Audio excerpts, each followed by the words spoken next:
kasih karena sudah bersedia untuk mengikuti kegiatan ini. Di sini saya mau melakukan diseminasi atau pengimbasan budaya positif pada modul 1.4. Saya meminta kesediaan waktu teman-teman minimal 1 jam untuk mengikuti pengimbasan ini. Semoga pengimbasan ini baik untuk bisa dijalankan oleh teman-teman ke depan. Sebelum saya mulai kegiatan ini, saya meminta Pak Kepala untuk membuka kegiatan pengimbasan ini.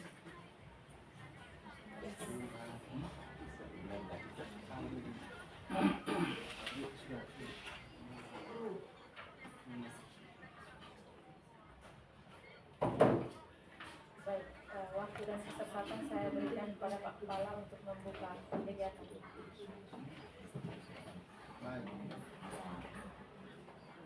Baik, wakil kepala yang hadir saya hormati, teman-teman sekalian yang saya banggakan. Selamat siang semua. Selamat siang.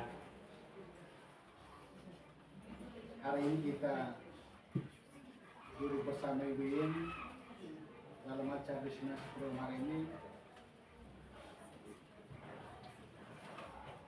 Ya, harus kita konsentrasi untuk mendukung kegiatan kita keutamaan itu adalah duduk bersama dengan beliau untuk sebentar kita sama-sama lihat perilaku kita positif yang menjadi sasaran dan orientasi daripada program destinasi hari ini. Sehingga dari situ pembahasannya kita kembali ke sekolah untuk mendukung kita punya parahnya kegiatan kita tetap PPK. Semua program praktek itu dan positif itu banyak model, sehingga urusan habis destinasi hari ini minimal dia ada kecocokan dari kita punya program yang harus kita lakukan dalam menjalankan, sehingga ada akselerasi yang selaras antara dua teman kita yang ini lagi urusan dengan mobil aja yang sementara jelas, sehingga dalam urusan ini teman-teman mari kita dukung teman kita ini supaya urusan ini berjalan, dan besar harapan saya minimal partisipasi kita hari ini untuk memberikan apresiasi untuk dia sehingga apa yang dilakukan sasarannya kepada keberhasilan dari teman-teman kita baik ini maupun saya, dan tidak memperpanjang kata tapi itu semua program hari ini lebih baik. Saya nyatakan dibuka dengan risiko.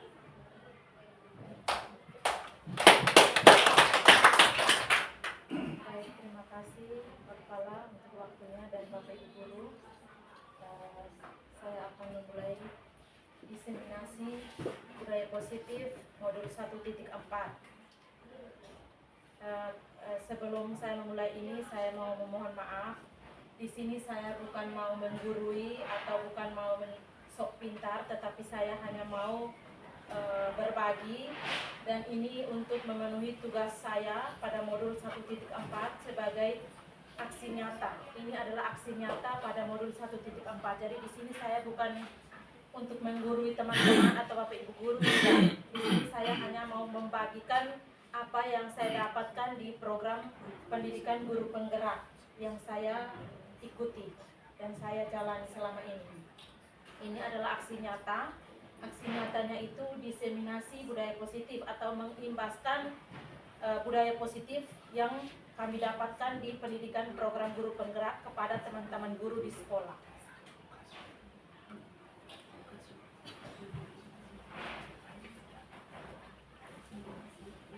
Baik, budaya positif itu merupakan perwujudan nilai-nilai atau keyakinan universal yang diterapkan di sekolah.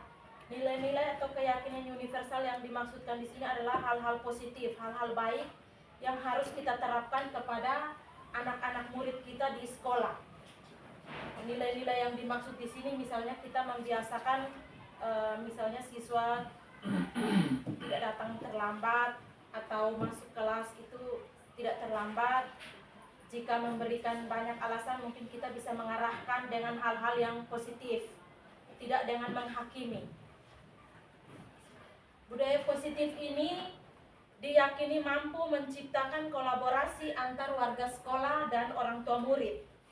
Jika dilaksanakan dengan baik, akan memunculkan dan mengembangkan nilai-nilai positif yang dimiliki murid dan akan menciptakan pribadi yang berkualitas dan berkarakter baik sesuai profil pelajar Pancasila.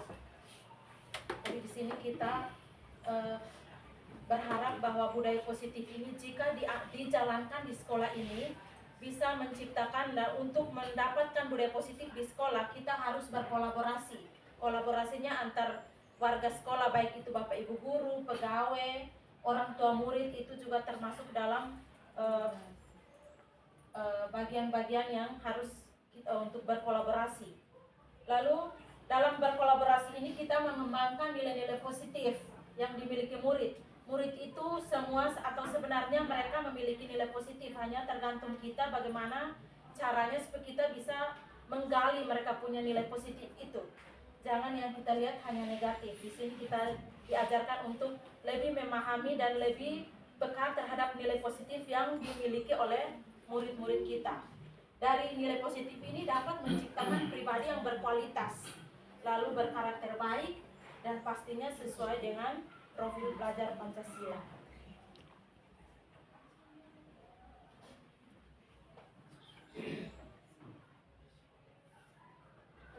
Pada konsep dasar modul 1.4 yaitu budaya positif ini ada 6 macam item yang harus kita ketahui, yaitu yang pertama namanya perubahan paradigma belajar, yang kedua disiplin positif, yang ketiga kebutuhan dasar manusia, yang keempat posisi kontrol, yang kelima keyakinan kelas, dan yang keenam adalah segitiga restitusi. Di sini saya akan jabarkan keenam budaya positif ini.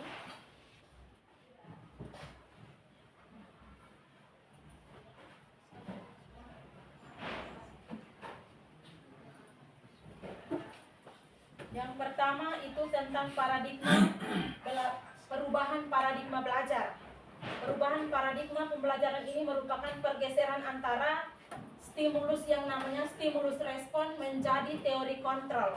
Dulunya yang kita ketahui ada stimulus dan ada respon. Tetapi perubahan ini, pada perubahan paradigma ini kita tidak lagi menggunakan stimulus respon, tetapi kita akan menggunakan yang namanya teori kontrol. Pembelajaran dirancang berdasarkan prinsip pembelajaran yang harus berpihak pada murid. Pembelajaran bukan berpihak pada guru atau teacher center, tetapi harus berpihak pada murid atau student center. Dan pembelajaran harus berdiferensiasi, sehingga setiap murid akan belajar sesuai dengan kebutuhan dari tahap perkembangannya dan menjadi manusia yang bisa meraih keselamatan dan kebahagiaan yang setinggi-tingginya di masa depan. Maksudnya di sini, setiap murid itu mereka punya kebutuhan masing-masing. Mereka punya kebutuhan pribadi atau tadi yang saya sebutkan ada kebutuhan dasar manusia. Nanti akan saya jelaskan apa-apa saja kebutuhan dasar manusia. Di sini penjelasan tentang perubahan paradigma belajar ini adalah pembelajaran yang harus berpihak pada murid. Jadi kita tidak lagi berpihak pada guru. Maksudnya kita guru yang monoton, semua kita guru. Tetapi harus kita perdayakan siswa untuk mereka sendiri yang berkembang. Mereka semua harus berasal dari mereka. Dan kita tugas itu menuntun mereka sesuai dengan mereka punya kebutuhan. Sehingga mereka belajar sesuai dengan mereka punya kebutuhan pada mereka punya perkembangan untuk meraih keselamatan dan kebahagiaan. Artinya murid belajar dengan bahagia, tidak dengan terpaksa oleh kita, macam kita guru paksa mereka harus. Tadi yang pertama perubahan paradigma belajar, sedangkan yang kedua ini adalah disiplin positif. Makna dari disiplin positif ini cenderung diartikan sesuatu yang dilakukan seseorang pada orang lain untuk mendapatkan kepatuhan. Kecenderungan tersebut harus diubah membentuk anak-anak menjadi seseorang yang memiliki disiplin yang berasal dari dalam diri anak tersebut atau intrinsik, harus berasal dari rasa disiplinnya itu harus berasal dari dalam diri pribadi masing-masing, sehingga mereka dapat berperilaku dengan mengacu pada nilai-nilai kebajikan, bukan dengan apa yang kita hargai atau pencapaian suatu tujuan atau menghindar dari rasa tidak nyaman. Maksudnya nilai-nilai kebajikan ini misalnya menghargai, menghormati, bertanggung jawab dengan apa yang dia perbuat atau perilakunya. Bukan dengan oh dia rajin karena dia takut guru, dia rajin karena nanti dia kena penalti atau kena misalnya kena surat panggilan, dia tetap rajin karena ini karena itu. Tetapi harus dari dia punya diri, yaitu dia berpikir bahwa saya anak sekolah berarti saya harus rajin datang sekolah, saya harus patuh terhadap aturan sekolah. Maksud dari disiplin positif ini seperti itu. Selanjutnya, yang ketiga ini adalah kebutuhan dasar manusia. Kebutuhan dasar manusia ini seluruh perilaku yang dilakukan oleh murid pada dasarnya memiliki tujuan tertentu. Murid memiliki kebutuhan dasar tertentu melakukan ketika mereka melakukan suatu perbuatan.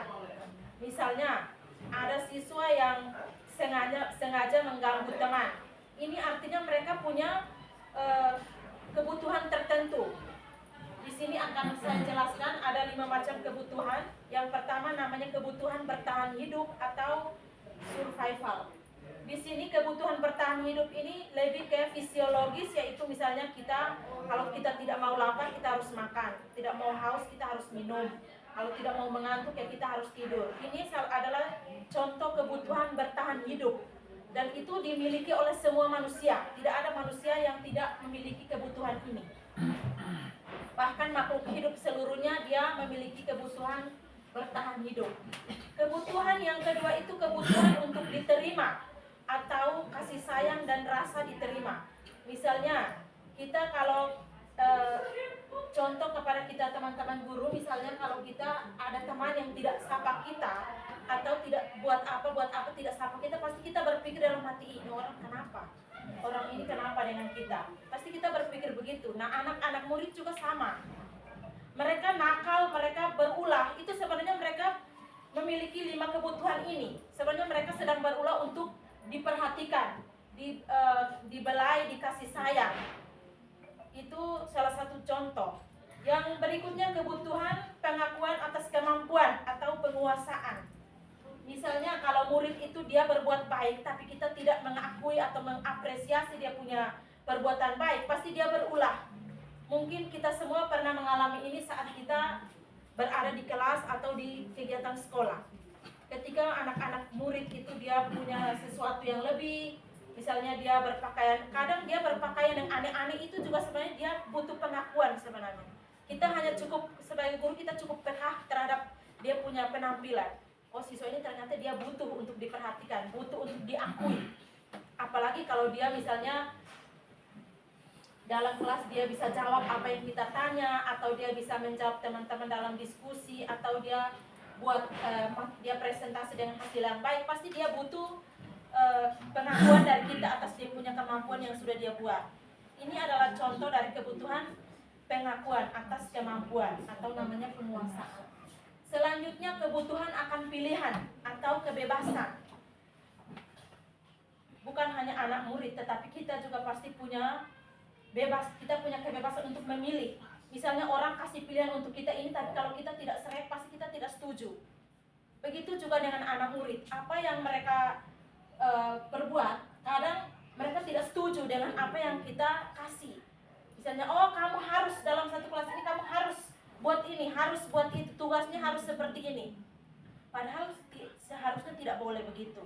Misalnya, ada anak-anak yang mungkin tugasnya maunya dengan cara print, ada yang mungkin tidak mampu untuk print, ada yang bisa tulis tangan. Mungkin kita sebagai guru harus memberi kebebasan kepada mereka untuk mengerjakan tugas sesuai dengan kemampuan mereka. Bukan kemampuan yang dimaksud sini, oh ibu saya tidak mampu jawab jadi saya tidak mau buat. Bukan begitu, tetapi tugasnya bisa dengan cara apa saja, bisa dengan banyak cara.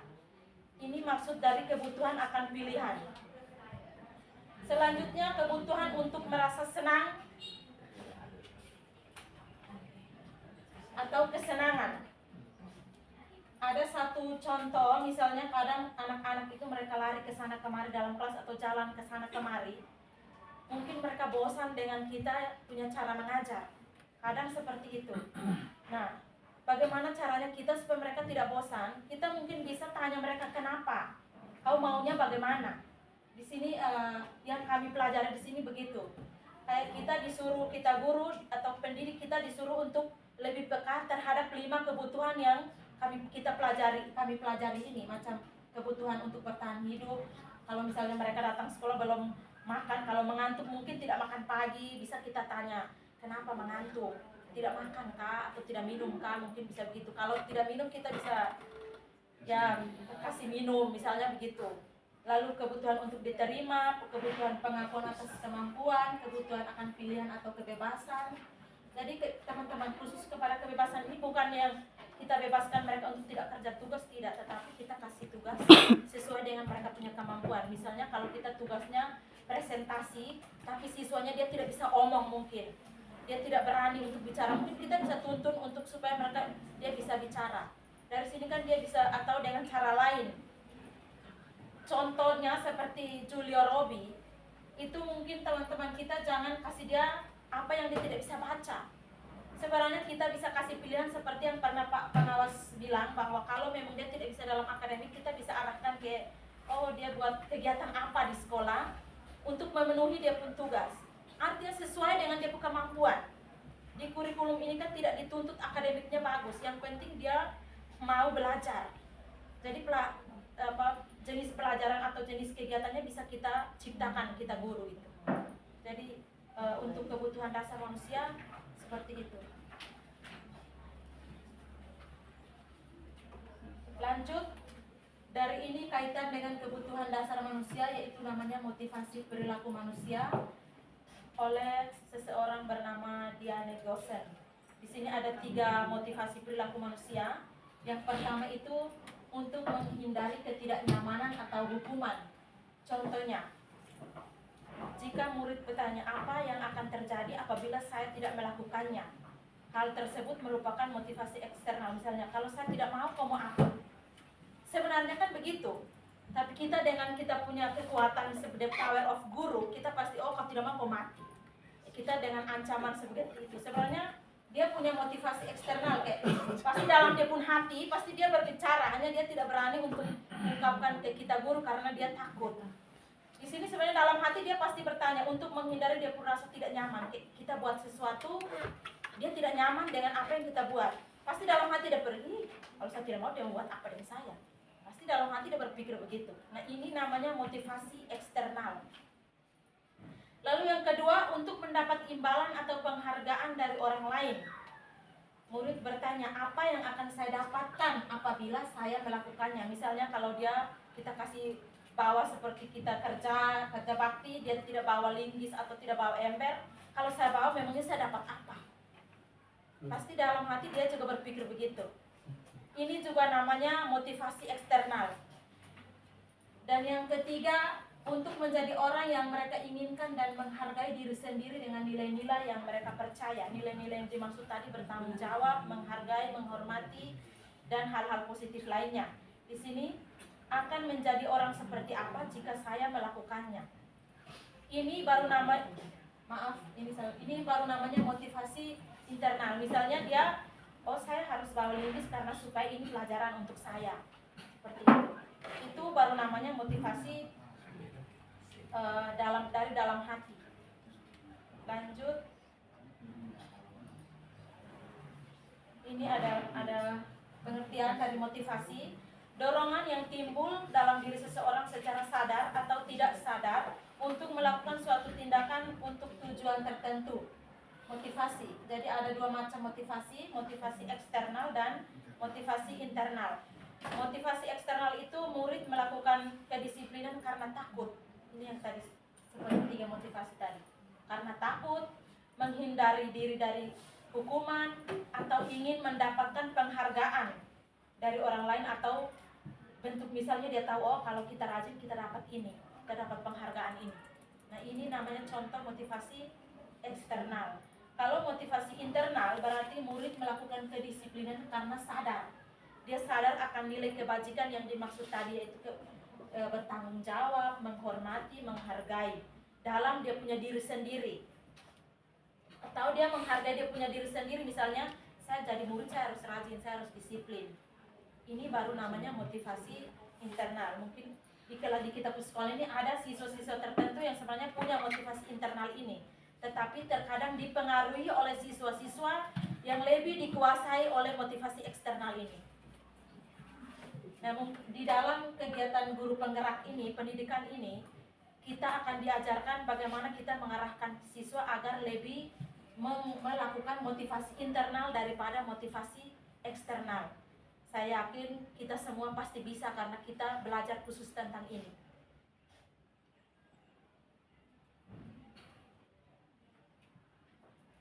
Selanjutnya ada konsep disiplin dengan pendekatan restitusi, yaitu cara menanamkan disiplin pada murid. Di sini restitusi itu namanya sebuah cara untuk bagaimana kita menanamkan kedisiplinan kepada murid kita.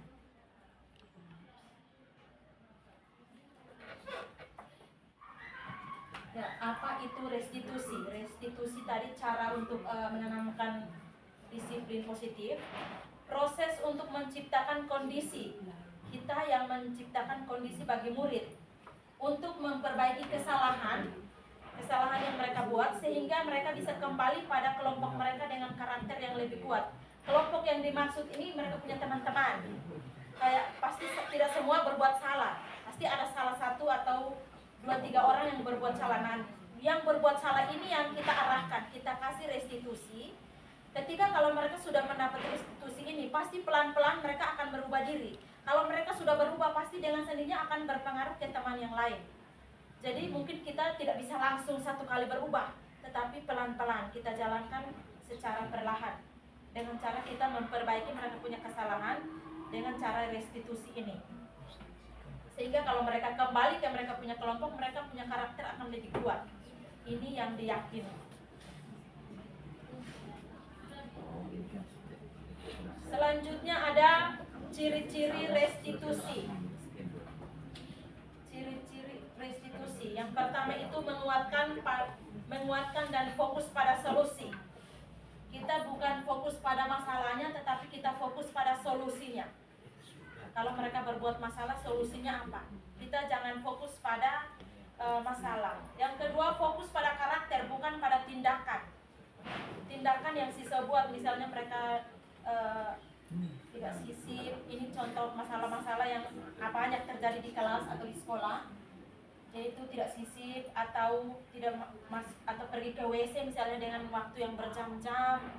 Mereka tahu ada guru di dalam kelas, tapi mereka sengaja keluar ke WC dengan alasan WC, tetapi sebenarnya tidak ke WC. Ini adalah sebuah tindakan. Tetapi kalau mereka melakukan ini dengan cara restitusi ini, kita harus fokus pada mereka punya karakter. Kita sebagai guru harus mampu memahami mereka punya karakter. Baru kita arahkan dengan cara restitusi. Yang kedua, bukan menebus kesalahan, tapi belajar dari kesalahan. Misalnya kalau siswa terlambat, jangan suruh berlutut. Di sini disuruh begitu. Tetapi kasih arahan agar mereka tidak buat lagi kesalahan. Berikutnya, mencari kebutuhan dasar yang mendasari tindakan. Kebutuhan dasar yang tadi, 5 dasar kebutuhan itu, kebutuhan manusia. Yang berikutnya adalah tawaran, bukan paksaan. Saya yakin teman-teman pasti tahu triknya. Jangan berpikir, wah ya mati pipa setan dengan mereka. Sebenarnya ini salah teman-teman. Saya bukan mau menggurui, tetapi setelah saya mengikuti pendidikan guru penggerak, memang di lapangan kita tidak bisa sesuai dengan teori, tetapi kita bisa memulai secara perlahan. Pasti bisa. Yang selanjutnya, memperbaiki hubungan. Hubungan yang dimaksud di sini adalah kita dengan murid, lalu murid dengan murid. Selanjutnya, menuntun untuk melihat ke dalam diri. Kita menuntun, mengarahkan, bukan memaksa mereka untuk sesuai dengan aturan. Kita cukup mengingatkan mereka aturan yang pertama kita harus kasih aturan dulu. Suruh mereka baca, suruh mereka pahami aturannya apa. Habis itu baru kalau mereka buat salah kita kasih ingat kembali. Baik, mungkin sebelum kita lanjut kita ice breaking sedikit karena semua ngantuk semua. Ice breakingnya saya minta teman-teman untuk berdiri semua. Ice breaking. Ice breaking pokok. Berdiri. Sunatan.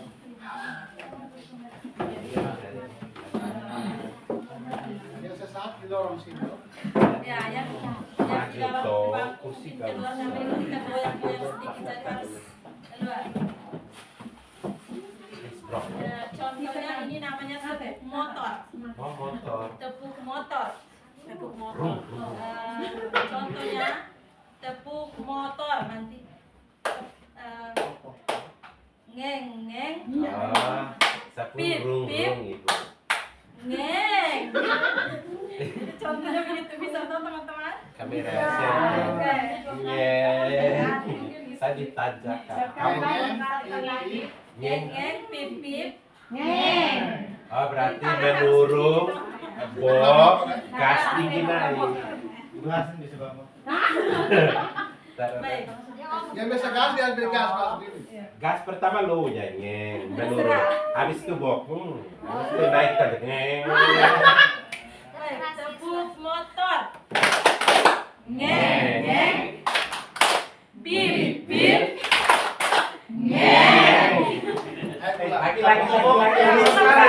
Ibu kurang suka.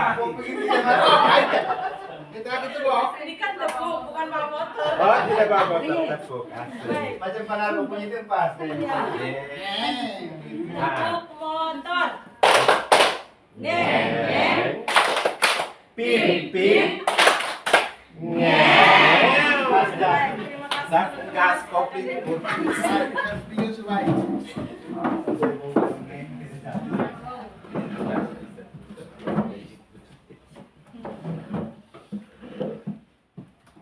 Ini makanya harus speaking terus. Baik, kita lanjut. Ini adalah perbedaan antara hukuman, konsekuensi, dan restitusi. Kita mungkin teman-teman sudah dengar apa yang saya jelaskan tentang restitusi. Di sini kita lihat perbedaan antara hukuman, konsekuensi, dan restitusi. Yang pertama hukuman, kalau murid disuruh berdiri di depan kelas saat buat salah, ini namanya hukuman. Yang kedua, guru marah-marah ke murid. Yang ketiga, murid disuruh menulis saya tidak akan terlambat lagi sebanyak 100 kali. Ini Bapak Ibu, pasti kita semua pernah melakukan ini, yang namanya hukuman. Banyak sekali mungkin kita sudah berbuat. Dan ini jenis-jenis hukuman. Kalau yang namanya kita suruh mereka berbuat sesuatu itu namanya hukuman. Kalau yang menyiksa itu namanya hukuman. Selanjutnya adalah konsekuensi. Guru memberikan konsekuensi berada di dalam kelas selama jam istirahat berlangsung. Artinya kita kalau siswa terlambat masuk kelas, kita suruh dia tidak boleh istirahat. Ini namanya konsekuensi yang harus siswa ini buat karena dia sudah terlambat masuk kelas saat kita mengajar. Lalu konsekuensi yang kedua, guru tegas dan murid menghormati peraturan. Ini dinamakan konsekuensi. Sedangkan restitusi, itu guru menanyai keyakinan kelas atau peraturan kelas yang telah disepakati dan guru membantu menyelesaikan masalah. Jadi Bapak Ibu, kita di sini bukan hanya mengajar saja, tetapi tadi kata mendidik itu, ada kata mendidik itu adalah yang restitusi ini. Kita tidak hanya berperan sebagai pengajar, tetapi kita berperan sebagai pendidik, yaitu menanyai keyakinan kelas dan kesepakatan kelas, dan membantu guru, membantu siswa kita sebagai guru membantu menyelesaikan masalah. Yang berikutnya, murid terbuka dan menghormati dirinya dan orang lain. Misalnya mereka kalau buat salah, kita tanya kenapa, mereka menjelaskan alasan kenapa mereka berbuat, alasan kenapa mereka bertingkah laku aneh. Dari sini mereka terbuka terhadap kita guru. Mungkin supaya mereka terbuka, kita tidak boleh langsung marah, karena marah itu termasuk dalam hukuman, bukan restitusi. Di sini kita guru, menurut Bapak Ki Hajar Dewantara, kita harus melakukan restitusi sebagai guru, bukan kita menjadi penghukum. Nah, untuk menjalankan restitusi ini ada namanya 5 posisi kontrol guru. Ini adalah 5 posisi kontrol guru, Bapak Ibu. Yang pertama namanya penghukum. Yang kedua ada namanya pembuat rasa bersalah. Yang ketiga namanya posisi sebagai teman. Yang keempat posisi sebagai pemantau. Yang terakhir adalah posisi manajer. Di sini teman-teman, sebentar setelah saya menjelaskan posisi kontrol ini, kita masing-masing saya minta untuk mengisi di kertas berwarna ini, kita sudah berada di posisi kontrol yang mana. Kita isi di sini, nanti kita tempelkan di depan. Jadi ini contoh penerapan 5 posisi kontrol. Yang pertama, contoh kasusnya, murid tidak memakai atribut lengkap saat upacara bendera. Ini keadaan yang sudah kita jalani, sudah kita lewati. Contoh kasusnya adalah murid tidak memakai atribut lengkap saat upacara bendera. Jika kita di posisi penghukum, maka di situ kata-katanya adalah patuhi peraturan sekolah. Berdirilah di barisan lain. Misalnya siswa yang atributnya tidak lengkap atau terlambat, pasti kita bikin dia di barisan lain. Ini namanya posisi penghukum. Kita membedakan mereka dengan yang patuh dengan peraturan sekolah, dengan mereka yang tidak patuh, dengan cara bikin mereka berada di barisan yang berbeda. Yang kedua, posisi pembuat rasa bersalah. Kata-katanya, berapa kali ibu bilang sama kamu, ibu kecewa sama kamu. Kata-kata yang kita lontarkan seperti jenis kata-kata seperti ini namanya pembuat rasa bersalah. Kayak kita tidak marah, tapi kita pun kata-kata itu berbuat seolah-olah supaya mereka merasa bersalah kalau mereka sudah berbuat salah. Saya yakin pasti entah pernah atau tidak, Bapak Ibu sendiri yang merasakan itu. Kata-kata pembuat atau posisi pembuat rasa bersalah. Posisi teman. Posisi kita sebagai teman dengan siswa itu, contohnya, kau lagi. Jangan begitu toh. Ayo gabung dengan yang lain. Untung ada pak atau ibu. Kalau tidak pasti kau suka siksa. Nah, ini adalah contoh kata-kata yang seorang guru memposisikan diri sebagai seorang teman. Maksudnya mau memposisikan sebagai teman, tetapi kata-kata terakhirnya ini seolah-olah kalau dia bukan dengan guru ini pasti dia akan kena hukuman. Ini namanya posisi teman. Kita memang mengajak murid itu untuk seperti teman, tetapi kata-katanya kayak kalau kau tidak dengan saya, kalau dengan guru lain pasti kau kena siksa. Saya tidak tahu apakah Bapak Ibu guru pernah mengalami posisi ini, mungkin sebentar bisa ditulis di kertas berwarna. Posisi yang keempat itu namanya pemantau. Contohnya, kalau siswa berbuat salah atau murid berbuat salah, kita akan mengatakan kamu sudah melanggar peraturan sekolah. Kamu pasti sudah tahu konsekuensinya apa. Kau sudah tahu toh kalau terlambat harus bagaimana. Nah, nanti masa kita kasih dia karena dia terlambat pilih kotoran atau apa. Kita sebagai guru kita pantau apa yang harus kau lakukan. Nanti saya sebentar baru saya kasih kau kerjaan misalnya. Kalau karena kau terlambat kau harus buat apa. Kau tidak lengkap atribut sekolah kau harus buat apa. Nah, ini namanya posisi pemantau. Dan yang terakhir adalah posisi manajer. Manajer ini adalah posisi yang paling tinggi, posisi yang ya mungkin tidak sama dengan Tuhan Allah, tapi kita berbuat sebagai manusiawi. Kata posisi kontrol ini, yaitu apakah kamu tahu kesalahan kamu? Di sini kita tanya mereka, kita sudah tahu mereka buat salah, tapi kita tanya seolah-olah untuk kita sadarkan mereka supaya mereka sadar bahwa mereka tahu, mereka juga tahu. Sekarang kita macam baku tanya kembali, kau tahu toh kau punya kesalahan apa? Nah, kira-kira kau punya pendapat apa kalau kau buat salah seperti ini? Di sini kita minta dia kalau untuk dia ingat kembali kalau dia buat salah dia harus buat apa. Lalu kita tanya lagi bagaimana cara memperbaiki kesalahan kamu. Artinya di sini kita kasih sadar dia, bukan kita langsung pukul atau marah dia dengan cara kasar. Jadi ini yang namanya posisi manajer Bapak Ibu. Posisi ini mungkin ada Bapak Ibu yang sudah pernah melakukan ini, sebentar bisa tulis di kertas berwarna untuk kita tempelkan di dinding. Baik, saya langsung bagikan. Sebelum kita lanjut, kita mengisikan dulu di kertas berwarna posisi apa yang sudah kita jalankan selama menjadi pendidik atau pengajar. Ini kalau hukum semua. Kalau berada di 5 posisi semua lagi. Tulis saja. Kan ke 5 posisi ini kita pasti bisa masuk. Di manajer itu sudah artinya sudah kurang ajar.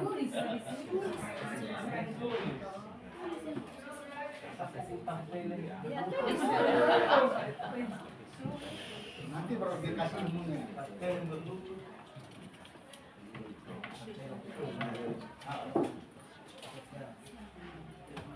Ini penghukum semua tuh ini. Kita mantau, sama Kedua, membuat rasa bersalah. kita pernah buat semua. Ini untung. Tulis saja kata pemantau, pembuat rasa bersalah, penghukum. Pokoknya di katanya tulis kata itu terus tulis. 5 termasuk manajer. Penghukumnya buat apa terus tulis. Nah.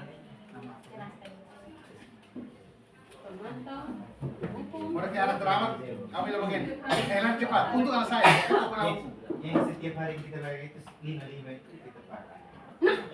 Kalau pernah buat 5 itu tulis saja tidak apa-apa. Saya buat semua ini, Pak. Bahasa 5, kalau saya 5 itu saya ambil semua. Saya baju tidak biasa bisa kan, rambut tidak biasa bisa kan. Terus berlutut. Paling itu kita tuh. Terus suruh putih rambut, saya bilang bagaimana? Saya sudah berapa kali? Belum saya kenapa? Itu udah mantap.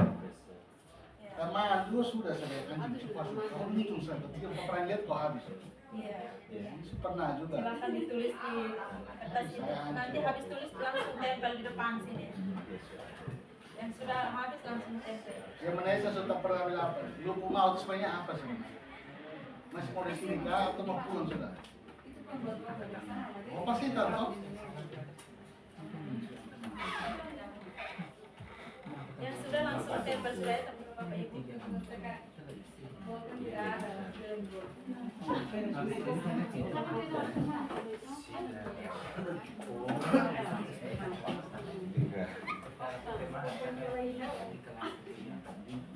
Saya teman juga ada, kenapa harus suku bisa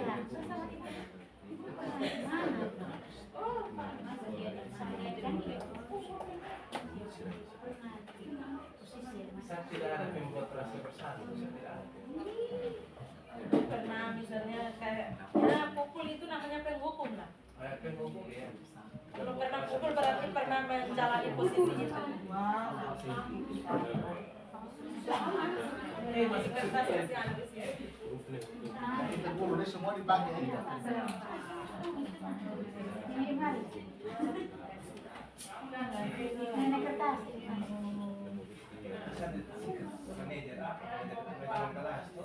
Manajer ini kayak kita mereka buat salah kita tanya masih ingatkah peraturan di sekolah begitu. Habis itu kalau kau tahu kau salah itu harus apa yang harus kau buat ya kita kesadaran mereka saja. Iya tidak harus kita semuanya adalah pemimpin pembelajaran. maksudnya apa sih? Saya tidak konsep habis. Makanya Apa? sama semua biasa. Tidak maksudnya kita tarik konsep ke bawah. Udah lihat semua. Ini tambah kelas karena ketua saya.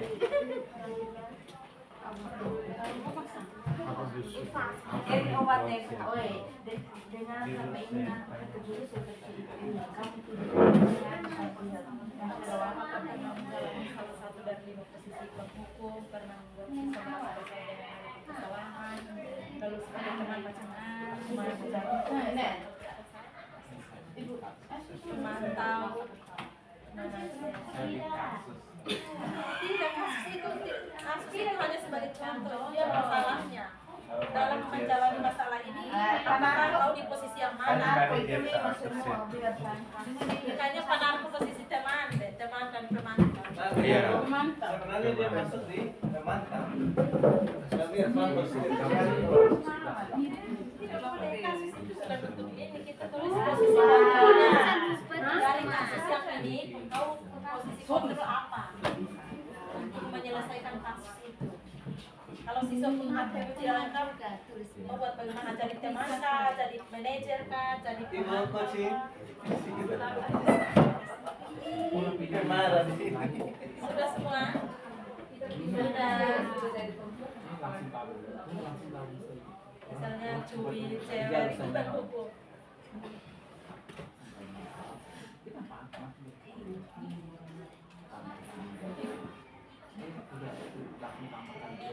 Hukum misalnya. Yang hakim dong. Baik, berarti di sini ada yang semua posisi kontrol pernah dijalankan, ada yang hanya 2, ada yang membuat hanya 1, membuat rasa bersalah, ada yang jadi pemantau. Baik, Bapak Ibu, pasti kita semua pernah menjalani 5 posisi ini. Apalagi yang sudah mengajar begitu lama, pasti sudah senior dalam menjalani 5 posisi ini. Baik posisi penghukum, posisi pembuat rasa bersalah, posisi teman, posisi pemantau, posisi manajer. Dan Bapak Ibu, terkadang kita menjalankan posisi ini tergantung kasusnya juga. Mungkin kasus yang membuat emosi kita meledak-ledak pasti kita berada di posisi penghukum atau pembuat rasa bersalah. Atau kasusnya mungkin kalau lebih ringan pasti kita berada di posisi yang lebih ringan mungkin. Atau kita lihat dari siswa yang tidak pernah terlambat, tiba-tiba terlambat, pasti kita memposisikan posisi kontrolnya beda dengan siswa yang sering terlambat. Ini adalah kejadian yang terjadi di lapangan. Baik, sekarang kita lanjut. Ini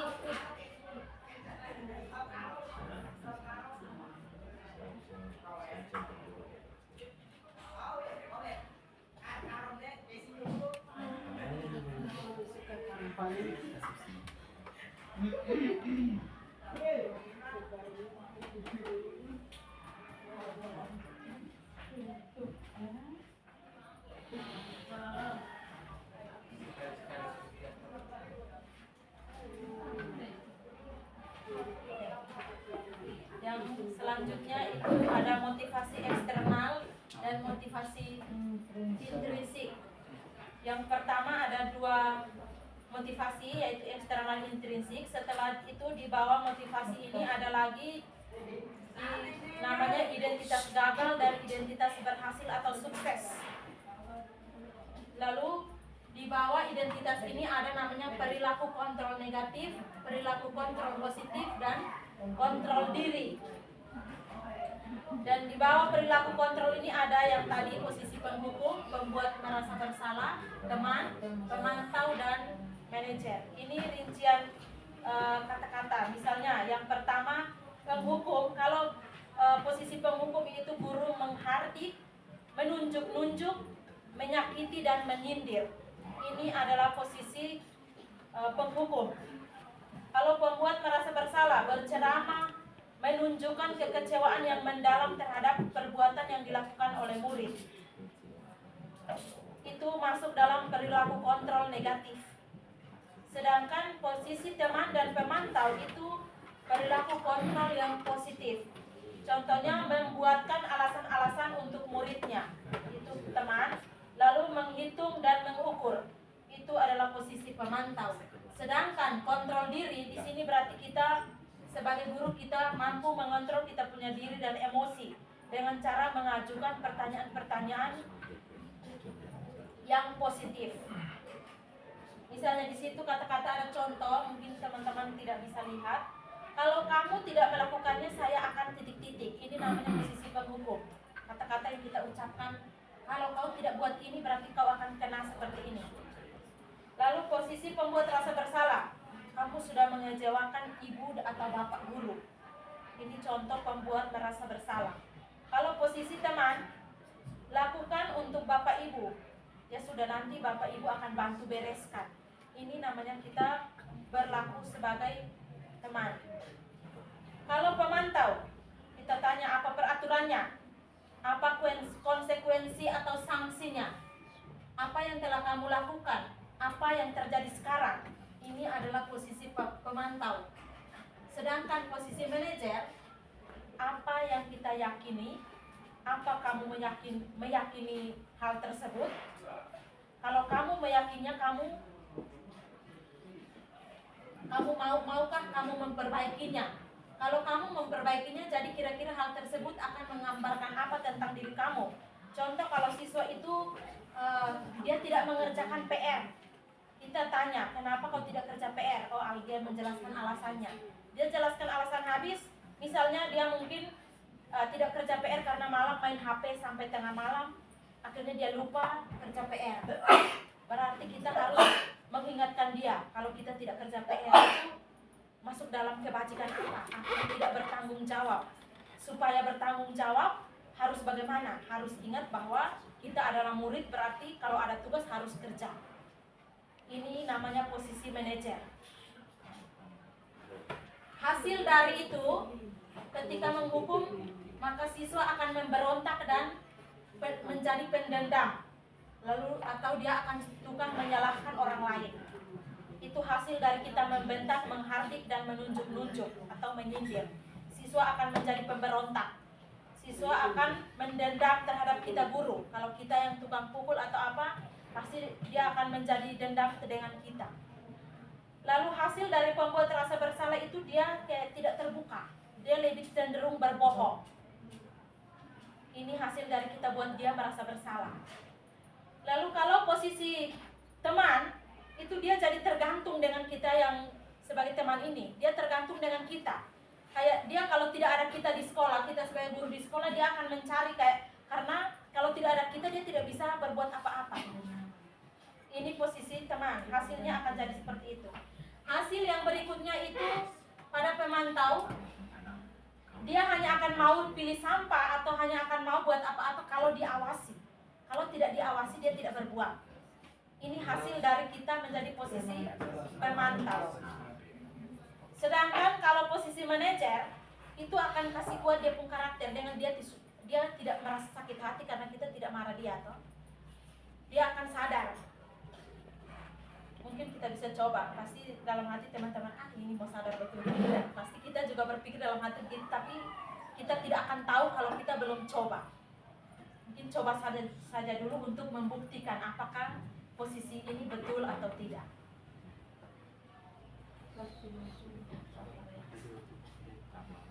Nah, ini dampaknya. Tadi penghukum, kalau kita menghardik, lama-lama dia sudah dendam, dia akan tidak peduli. Untuk apa?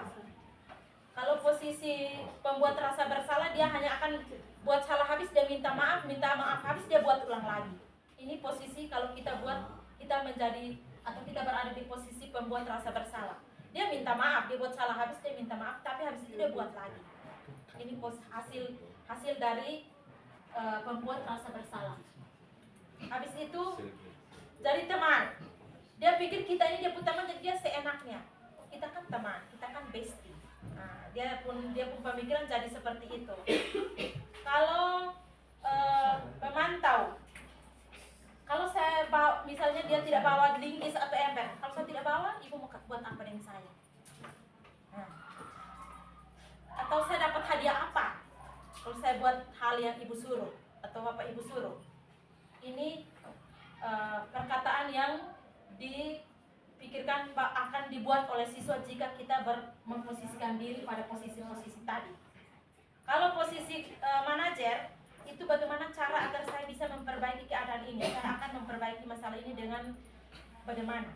Itu kalau kita melakukan posisi manajer, dia akan berpikir bagaimana caranya supaya saya jangan terlambat terus, supaya ibu guru atau bapak ibu guru jangan marah saya lagi, posisi saya jangan terlambat, atau saya harus bisa perbaiki.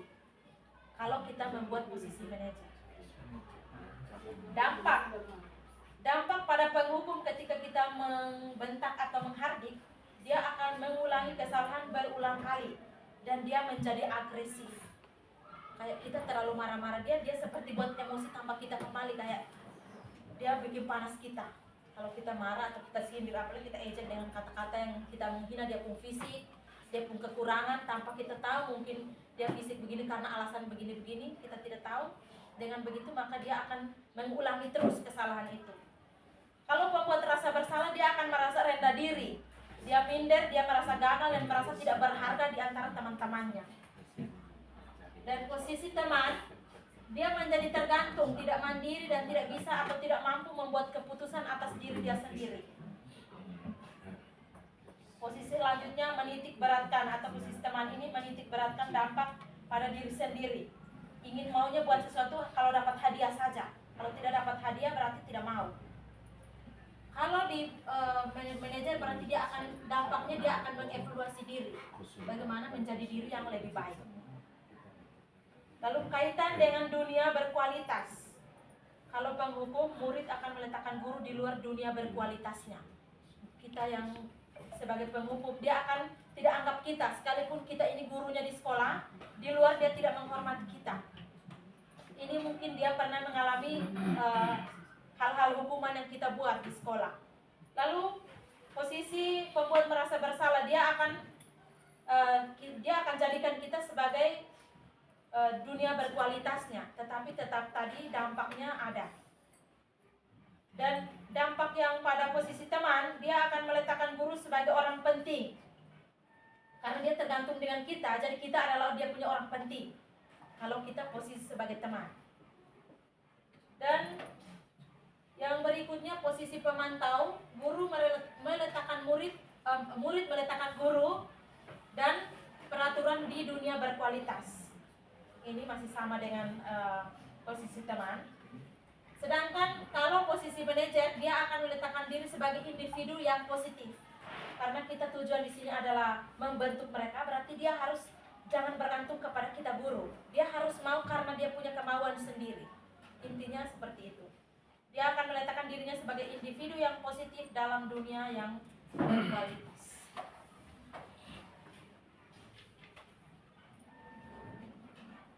Ini agak kecil. Slide.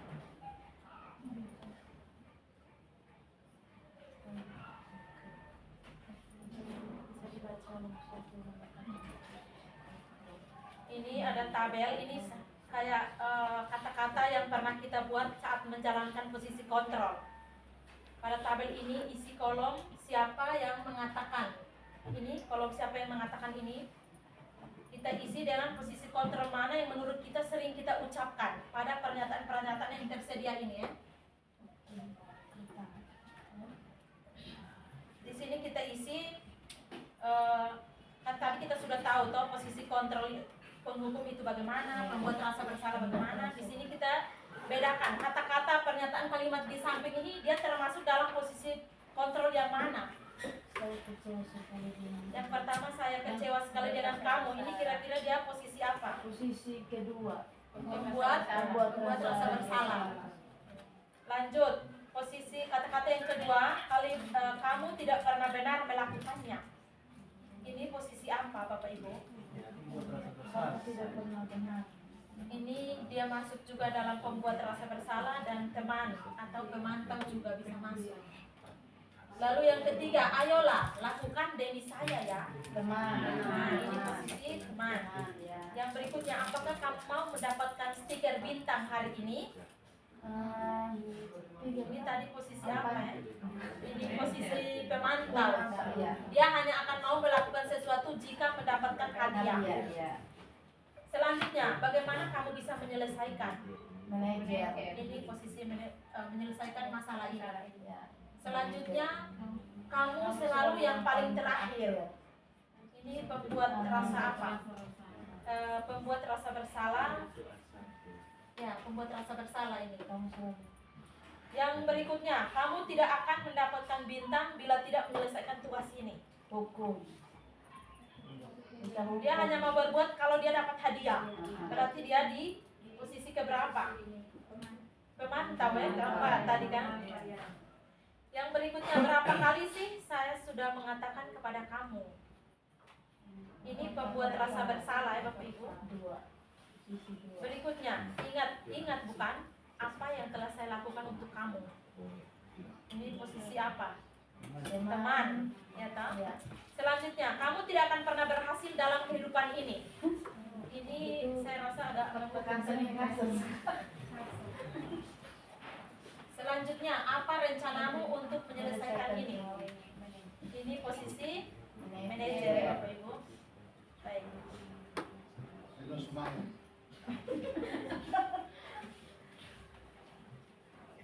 Baik, ini kita disuruh mengingatkan kembali posisi kontrol ini. Kalau di rumah kita pernah buat posisi yang mana dari 5 posisi ini, posisi kontrol. Kalau di tempat kerja atau sekolah kita pernah posisi yang mana, pernah buat posisi yang mana. Kalau di rumah yang pertama, apakah pernah menjadi penghukum, membuat rasa bersalah? Yang penting tidak ada PHP. Ya, memang di dalam teori ini tidak ada yang namanya PHP, memberi harapan palsu.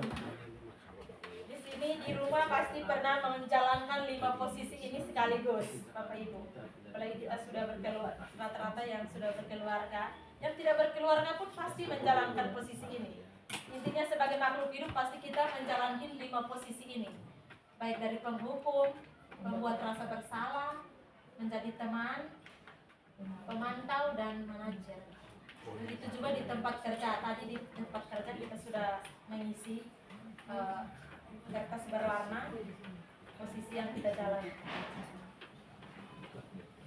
Selanjutnya ini namanya keyakinan kelas yang paling terakhir.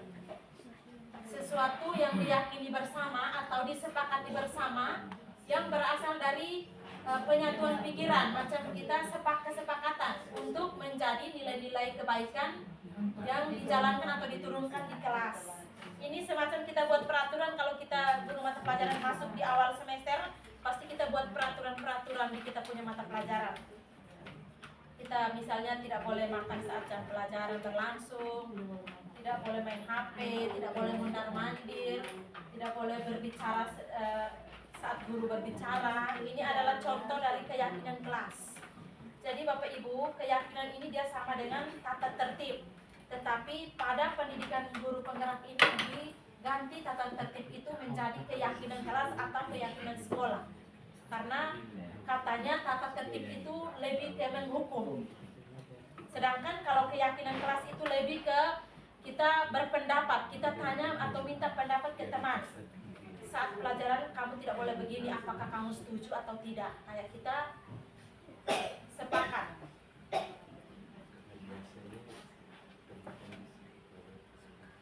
Ini adalah contoh keyakinan kelas yang saya pribadi sudah buat di kelas, yaitu masuk kelas tepat waktu. Jika tidak masuk berarti mereka dikasih restitusi. Lalu tenang saat pelajaran berlangsung, mereka harus menjaga kebersihan kelas, menghargai teman, dan melaksanakan tata tertib kelas dan sekolah.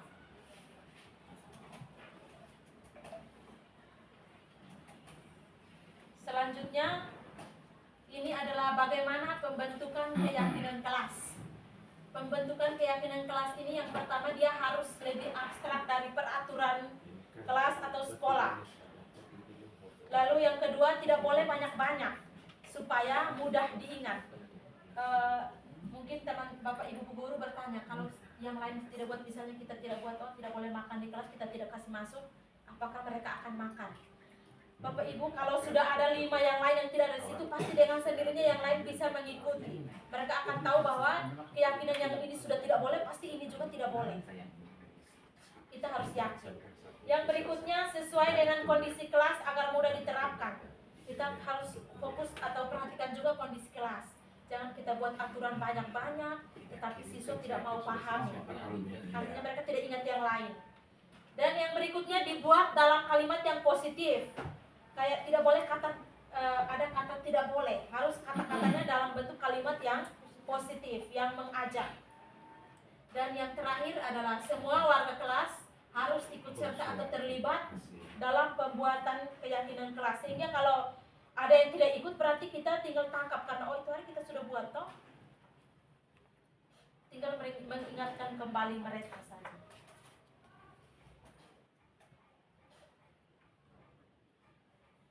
Baik, yang ini namanya segitiga restitusi. Segitiga restitusi ini yang pertama namanya validasi tindakan yang salah. Yang kedua menanyakan keyakinan kelas atau aturan kelas. Yang ketiga, yang kedua itu menstabilkan identitas. Yang terakhir baru menanyakan keyakinan kelas. Contohnya begini Bapak Ibu, seperti tadi kasusnya masih sama karena kasusnya paling seputar terlambat, ribut, paling sekitar itu saja. Tidak ada kasus berat, misalnya baku tikam di dalam kelas kan tidak ada toh, dan kita juga berharap itu tidak boleh ada. Di sini yang maksudnya validasi tindakan yang salah itu kayak kita tanya dia perbuatan salah itu kenapa? Kenapa kau buat begitu? Alasannya apa? Misalnya kalau dia tidak mau ikut kegiatan OSIS, kenapa? Alasannya apa? Itu namanya validasi tindakan yang salah. Kita mengingatkan kembali atau kita menanya, meluruskan alasannya apa. Selanjutnya kita menstabilkan identitas. Kayak, oh kalau dia tidak datang sekolah karena malamnya dia pesta, pasti kita kayak berbaur. Oh senang ya tadi malam di pesta, pasti kau bahagia sekali di pesta itu. Nah, kayak kita mengeluarkan kata-kata begini, ini namanya kita stabilkan identitas, Bapak Ibu. Setelah kita stabilkan identitas, kayak kita berbaur, kita tanya, kita menanyakan apakah dia bahagia saat dia melakukan dia punya aktivitas yang menyebabkan dia terlambat itu, baru kita tanyakan lagi keyakinan kelas atau aturan tadi. Kita tanyakan, kau sudah tahu toh kalau kita tidak datang sekolah itu harus bagaimana? Kita kayak mengingatkan kembali aturan-aturan yang sudah kita buat. Itu yang namanya menanyakan keyakinan kelas atau keyakinan sekolah. Jadi bukan hanya Bapak Ibu, tapi dalam kayak apel siang itu juga bisa, tapi kondisinya tidak memungkinkan Bapak Ibu karena banyak orang toh. Jadi kita bisa mulai saat di dalam kelas dan saat kita punya jam pelajaran berlangsung. Dan Bapak Ibu, dengan adanya segitiga restitusi ini, diseminasinya sudah berakhir. Terima kasih atas partisipasinya. Mohon maaf jika ada kata-kata atau tindakan saya yang salah sepanjang kegiatan ini. Dan saya juga sekali lagi menekankan, di sini saya bukan menggurui Bapak Ibu, tetapi saya hanya membagikan ilmu yang saya dapatkan di pendidikan guru penggerak. Tidak bermaksud untuk merasa lebih tahu atau sok tahu, tidak. Saya hanya membagikan pengalaman. Baik, terima kasih Bapak Ibu guru dan Bapak Kepala. Selamat siang untuk kita semua.